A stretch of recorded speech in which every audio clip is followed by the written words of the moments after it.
Recently, on the night of January 24th, the Russian army carried out a massive combined strike on the energy sector of the Kiev regime. The report says that during the combined strike on targets in Kiev on January 24th, giant Kh-22 missiles from the arsenal of two Kh-22M3 long-range bombers were used for the first time since 2022.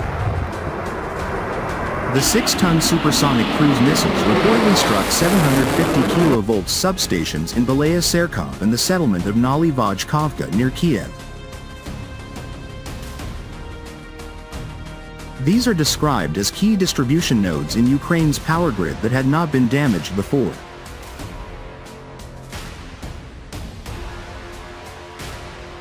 It is claimed that disabling these substations would prevent electricity generated by nuclear power plants from being routed into consumer networks, which would lead to their shutdown. Nuclear power plants account for more than half of Ukraine's electricity generation. In addition, the report says Kiev's 5th and 6th thermal power plants were hit, which supplied the city with both electricity and heat. The Russian army also reportedly carried out heavy strikes on Chernigov and Kharkiv that same night. The Kh-22 cruise missile was developed in the Soviet era to destroy naval formations, primarily aircraft carrier groups.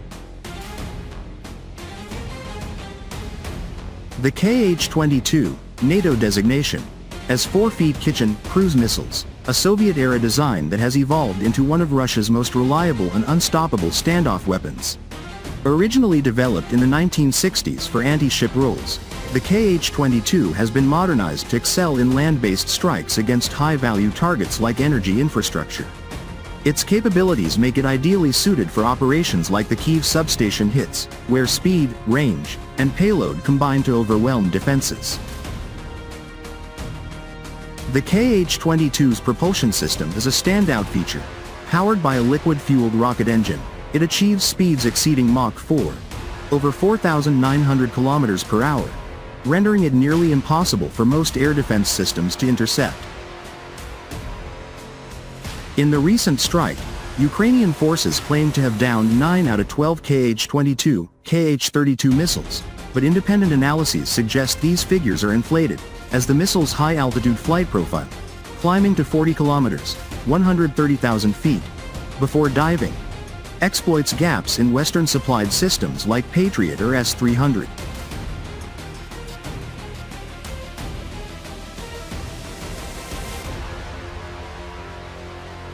This trajectory allows the Kh-22 to transition from a steep ascent to level flight, then execute a terminal dive at hypersonic velocities, evading radar locks and countermeasures.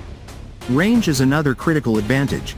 The Kh-22 can strike targets up to 600 kilometers away, enabling launches from deep within Russian airspace or over the Black Sea, far beyond Ukrainian retaliation reach.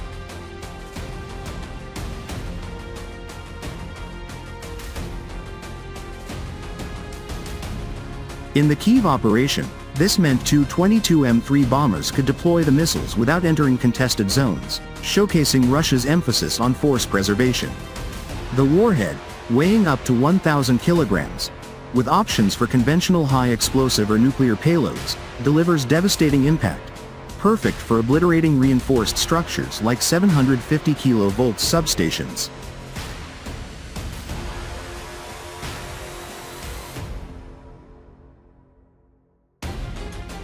Reports indicate that hits on the Kiev substation near Nalivaikivka caused cascading failures, plunging the capital into darkness and injuring at least 20 civilians, though Russian sources attribute collateral damage to Ukrainian air defense malfunctions.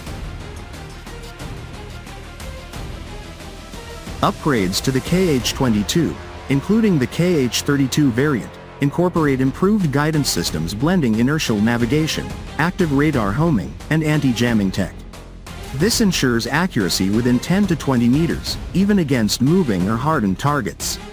In over 412 documented launches against Ukraine since 2022, only 3 have reportedly been intercepted, affirming its unprecedented status as a game-changer.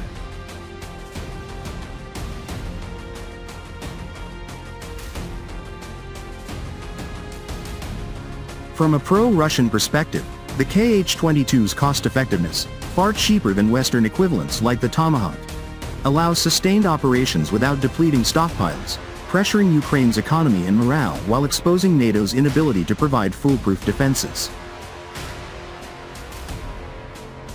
Complementing the Kh-22's lethality is the Tu-22M 3-feet backfire bomber, a supersonic platform that serves as the primary launch vehicle for these missiles. The Tu-22M series, introduced in the 1970s and continually upgraded, exemplifies Russia's engineering prowess in long-range strike aviation.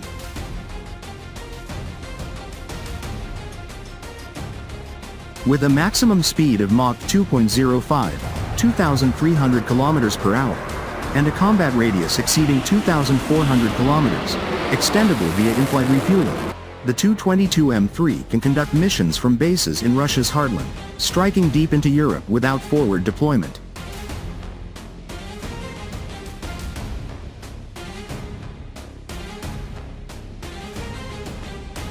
Payload capacity is immense. Up to 24,000 kilograms of ordnance, including up to 3 Kh-22 missiles, one under the fuselage and one under each wing glove. In the January 24th strike, Tu-22M3s reportedly launched Kh-22s alongside Iskander-M ballistics and Zircon hypersonics, creating a layered assault that saturated Ukrainian radars.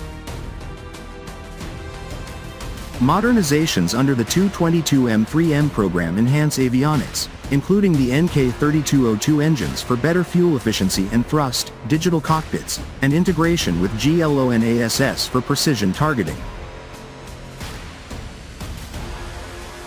Critics may decry the strikes as aggressive, but from a Russian standpoint, they represent a justified response to NATO encroachments, showcasing technological superiority that Western sanctions have failed to erode.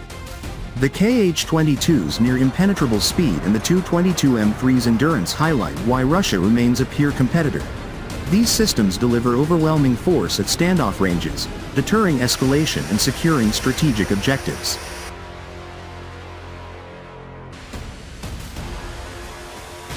In conclusion, the Kiev substation hits affirm the Kh-22 and Tu-22M3 as pillars of Russian military doctrine, reliable, lethal, and adaptive. As conflicts evolve, their capabilities ensure Russia's ability to project power decisively, underscoring the futility of prolonged resistance against such advanced arsenal.